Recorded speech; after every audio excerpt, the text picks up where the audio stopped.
হাদিস শরীফে নবীজি বলেন, আমরা যখন নামাজে পড়ি আলহামদু, সমস্ত প্রশংসা তখনই আল্লাহ কইলি মানিল হামদ, কার প্রশংসা তুমি করো? তখনই বলি লিল্লাহ, যিনি আল্লাহ তার প্রশংসা করি। আল্লাহ আবারও তার পরিচয় না দিয়া কয় মানিল্লাহ, মানিল্লাহ, কে তোমার আল্লাহ, কে তোমার আল্লাহ? নামাজি কই রব্বিল আলামিন, যিনি রব্বুল আলামিন। আল্লাহ আবারও তখন কয় কে রব? বলো মানির রব, কে রব তুমি বলো। নামাজি কয় আর রহমানির রহিম, যিনি রহমান যিনি রহিম। আল্লাহ আবারও পরিচয় দেয় না, পরিচয় না দিয়ে আল্লাহ কয় কে রহমান কে রহিম কও। নামাজি আবার কয় মালিক ইয়াউমিদ্দিন, যিনি কিয়ামত দিবসের মালিক তিনি। এইবার আল্লাহ পাক তার পরিচয় দিয়া দিল। আল্লাহ কই বান্দা, এতক্ষণ পর্যন্ত তুমি যারা আল্লাহ বলেছো, এতক্ষণ পর্যন্ত তুমি যারা রব বলেছো, এতক্ষণ পর্যন্ত তুমি যারা রহমান রহিম বলেছো, আমি সেই আল্লাহ। আল্লাহর পরিচয়টা যখন নামাজে আমরা পাই, তখনই আমাদের কথার ধরন বদলে যায়। এতক্ষণ পর্যন্ত থার্ড পারসনে কথা কইছি, খালি তিনি তিনি তিনি কইছি। যখনই আল্লাহ কয় আমি ওই আমি ওই, তখন আমি আপনার কথার ধরন বদলাই, বলি কি ইয়্যাকা না'বুদু ওয়া ইয়্যাকা নাস্তাঈন, আমি তোমারই ইবাদত করি, তোমারই কাছে সাহায্য চাই। এখন আমার সম্বোধন আইছে তুমি, আগে ছিল তিনি। আল্লাহু আকবার, জোরে কর, আরে জোরে কর না আল্লাহু আকবার। মুহাব্বতের আকারে আল্লাহু আকবার।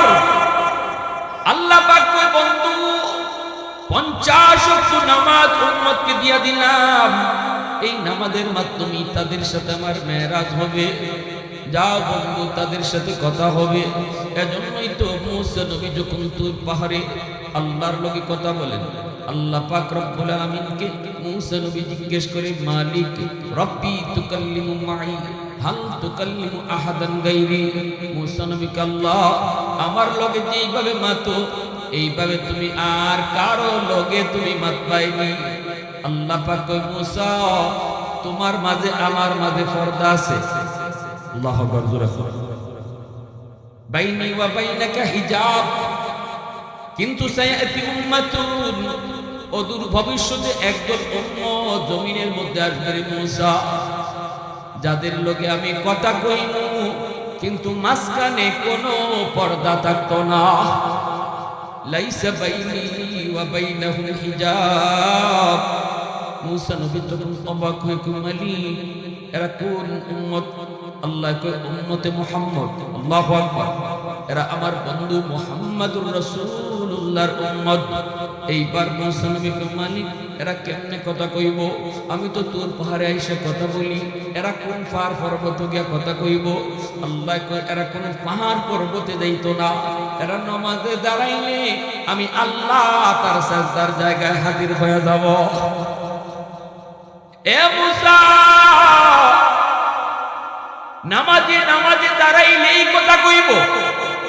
এজন্যই রাসূল বলেছেন মুসাল্লি ইউনাজি রাব্বা, নামাজে আল্লাহর লগে কথা কয়। এইবার মুসা নবী কই মালিক বুঝলাম, নামাজে তোমার লগে কথা কইব, কিন্তু তুমি কেমনে কথা কইবা? আল্লাহ কয় যখনই ওরা কোরআন তেলাওয়াত করব, তখন আমি কথা কইমু।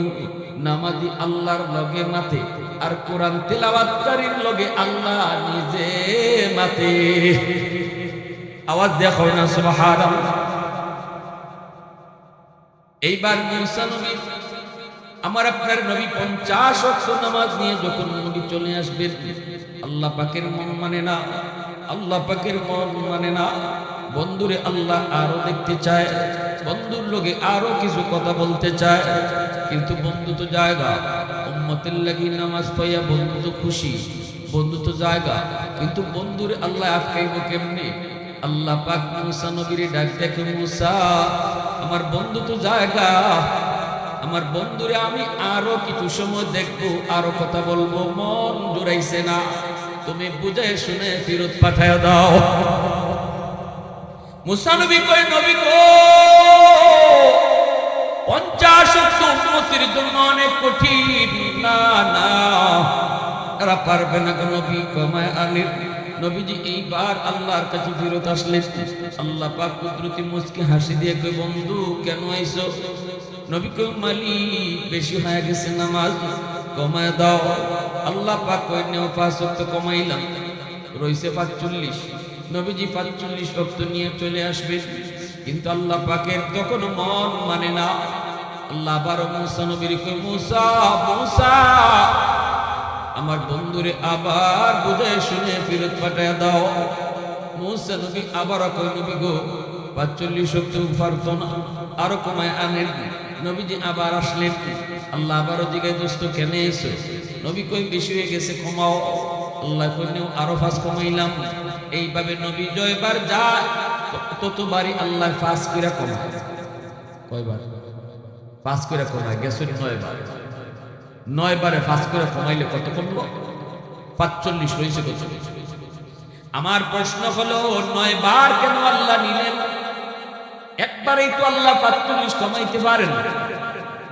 5 করে আল্লাহ কেন কমান? 45 একবারই কমাইতে পারেন, 9 বারে কেন কমাইলেন? জবাব হলো, 5 করে কমাইলে বন্ধু বারবার আইব, বন্ধুরে বারবার দেখবো। আরেকটু আওয়াজ দিয়ে কইবেন না সুবহানাল্লাহ? আরেকটু আওয়াজ দিয়ে সুবহানাল্লাহ। প্রশংসা করব কা? আরো জোরে কা? वहदत की हिफाजत नहीं बेक़ुव्वत बाज़ो, वहदत की हिफाजत नहीं बेक़ुव्वत बाज़ो, आती नहीं कुछ कभी हाक़िल खुदा दा, आती नहीं कुछ कभी हाक़िल खुदा दा। ऐ मर्द खुदा तुझको क़ुव्वत नहीं हासिल, जा बैठ किसी गार में अल्लाह को करियाद, जा बैठ किसी गार में अल्लाह को करियाद। ये सच है कि बातिल की तरफदार नहीं हम, गद्दार न समझो हमें गद्दार नहीं हाँ। फूलों की तरह नर्म मिजाज अपना है नजर, हम तीर नहीं नेज़ा व तलवार नहीं हम तीर नहीं नेज़ा व तलवार नहीं मुसलमाনের আওয়াজে কই আল্লাহু আকবার। 5 ওয়াক্ত লিয়ে নবী চলে আসবেন।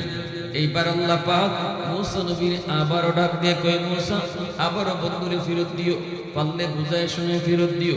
মুসা নবী কই, নবী গো হবে না, হবে না। 5 ওয়াক্ত উম্মতের জন্য কঠিন হবে, কারণ আমার উম্মত 2 ওয়াক্তই পারছে না, আপনার উম্মত 5 ওয়াক্ত পারতো না, আরো কমায় আনেন। নবী তখন কই, ভাই মুসা মাপ চাই। আর যেতে শরম করে মুসা নবী কই, জয়বার গেছে ওইবারই আল্লাহ 5 করে কমাইছে। এখন রইছে, এখন যদি যাই, যাওয়ার পরে যদি মালিক কই নেও আরো 5 কমাই দিলাম, তাহলে আমি খালি ভাষণ ভাই মুসা আমি আর যাব না। মুসা নবী তখন কই, না গো নবী যা, আমি মেসেজ পাইছি আল্লাহ খালি ফেরত দিত না। তো এখন যে যাইবেন, গেলে পরে আল্লাহ যদি জিগায় দোস্ত কেন আইছে, আপনি কইবেন মালিক 9 বার আইছি, আমি কইছি কেন আইছি, এখন আমি কইতাম না তুমি কও কেন আইছি। কারণ অন্তরের খবর জানেন কে?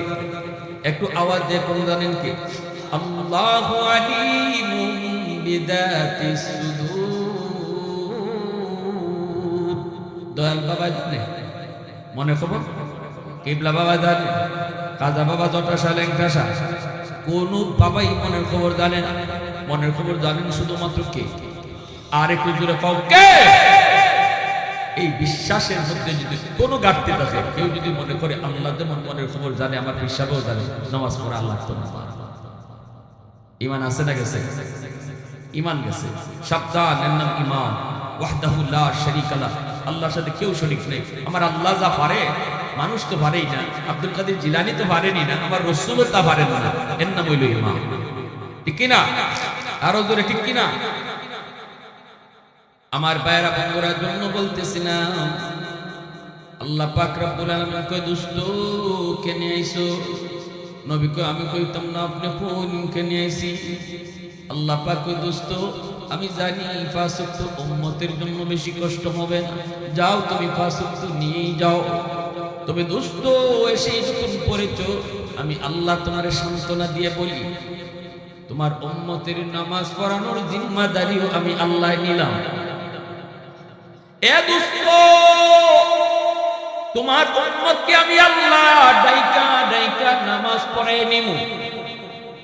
আমার ডাকে 5 ওয়াক্ত নামাজ পড়বো, তারে 50 ওয়াক্তের সওয়াব দিব। এত খুশি আল্লাহ কেন হইছে? কারণ দিনও 5 বার আল্লাহর সাক্ষী দেই, আল্লাহ খুশি হইতো না। ইউসুফ নবীর পক্ষে সাক্ষী দিছে একবার, কেডাই দিছে? দিছিল একটা ছোট বাচ্চা, ঠিক না, দুধের বাচ্চা।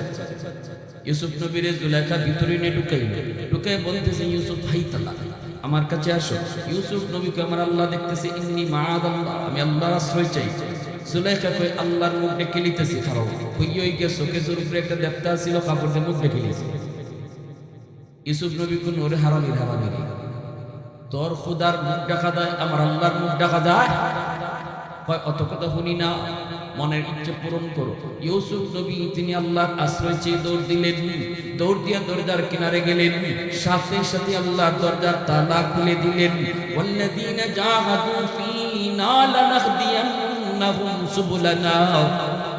আল্লাহ পাক কই গুনাহ থেকে বাঁচার জন্য সাধ্য যতদূর আছে ততদূর তুমি আগাও, বাকি পথ আমি খুলে দিব। আল্লাহু আকবার, জোরে কর। সাধ্য তোমার যতদূর আছে ততদূর তুমি আগাও, বাকিটা তোমার যারা সম্ভব না এটা আমি সম্ভব বানায় দিব। ইউসুফ নবী তিনি দৌড় দিয়ে দরজার কিনারে গেলেন, তালা খোলার দায়িত্ব আল্লাহর। আস-সাইয়ু মিন্নি ওয়াল ইতিমামু মিনাল্লাহ। আমার আপনার কাম হলো চেষ্টা করা, পূর্ণতা দান করবেন কে? দৌড় দিয়া দ্বিতীয় দরজার কিনারে, দ্বিতীয় দরজাটা আল্লাহ খুলে দিলেন।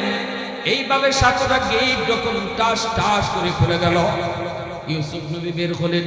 জুলেখা পিছন থেকে জামায় টান দিল, জামা ছিঁড়ে গেল, তবু ইউসুফ নবী থামলেন না, সামনের দিকে আগাইতে লাগলেন। দরজার সামনে এসে দেখেন জুলেখার জামাই খারাপ। এইবার ইউসুফ নবী আর জুলেখা দুইজন ইউসুফ নবীর জুলেখার জামাই তো বড় করছে, আল্লাহ বড় করছে, ঠিক না? এখন জুলেখা এইবার নিজের বাঁচাইবার লাগি কয় ইউসুফ নবীরে দোষ দিলাইছে। আর ইউসুফ নবী আমি দোষী না, জুলেখা দোষী। জুলেখা কয় ইউসুফ দোষী, আর ইউসুফ আলাইহিস সালাম কয় জুলেখা দোষী। এখন জামাই কার কথা মানতো? পড়ছে বিপদ। ওই অবস্থায় একটা দুধের বাচ্চায় মার কুলত্যাগকে সাক্ষী দিছি।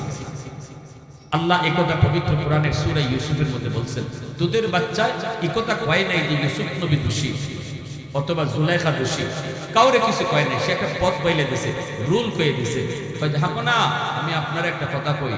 কথাটা হইল, আপনি দেখুন ইউসুফের জামা সামনে সিরা না পিছে সিরা? যদি সামনে সিরা হয় ইউসুফ দোষী, পিছনে সিরা হইলে জুলেখা দোষী, কারণ জুলেখা পিছন থেকে টান দিছে। বোঝা গেল এটা এই পথে আপনি আঁকবেন। জুলেখার স্বামী ওই পথে আঁকবে, দেখে ইউসুফ নবীর জামা পিছনে সিরা, তাইলে দোষী কেডা? জুলেখা, ঠিক না? নি এরপরে ইউসুফ নবীরে জেল হারাইছে, জেল থাকলা, জেল থেকে বাইরিলা, বাদশাহ তারে অর্থমন্ত্রী বানাইলো। এরপরে দেশে অভাব আইলো, অভাবের পরে এই সারা দেশের মানুষ সে তাই খাদ্যমন্ত্রী হিসাবে খাদ্য বাইটে দিতেছেন, আটা বাইটে দিতেছেন, এক একজনকে 5 কেজি করে দিতেছেন। লাইনে এই লাইনে সবাই আসতেছে, 5 কেজি করে দিতেছেন। একজন যুবক আইয়া কয় আমার 10 কেজি দাও। ইউসুফ আলাইহিস সালাম 10 কেজি তোমার এখানে, সবাই যেভাবে দিচ্ছে এইভাবে দিব, বেশি কথা কইলে আমার ভণ্ড করে দেবে। ইউসুফ আলাইহিস সালাম আবার আশ্চর্য, কথা কইলি পারবো বলে জি, কথা কইলি 20 কেজি দেবো। ইউসুফ আলাইহিস সালাম বলতেছে ঘটনাটা কি, এটা কয় আপনি যদি আমার পরিচয় পান তাইলে 10 কেজি আর 20 কেজি না, যা চাইমু তাই না। ইউসুফ আলাইহিস সালাম বলেন কি তোমার পরিচয়? যুবক বলতেছে হুজুর মনে পড়িলে দেখেন তো, জুলেখার ষড়যন্ত্র থেকে বাঁচাইছিল একটা দুধের বাচ্চা, মনে পড়ে আপনার? ইউসুফ আলাইহিস সালাম বলেন হ্যাঁ মনে আছে। কয় সেদিনের দুধের বাচ্চাই আজকে আমি দেব। আল্লাহু আকবার। ইউসুফ আলাইহিস সালাম সাথে সাথে বুকের মধ্যে জড়ায় ধরলেন, কপালে চুমু খেলেন, চোখ দিয়ে অশ্রু ঝরতেছে নবী, আর বলতেছেন ভাই তুই বাইতুল মালে যা, মন যা চায় তা নিয়ে তুমি যাও। আল্লাহ পাক ইউসুফ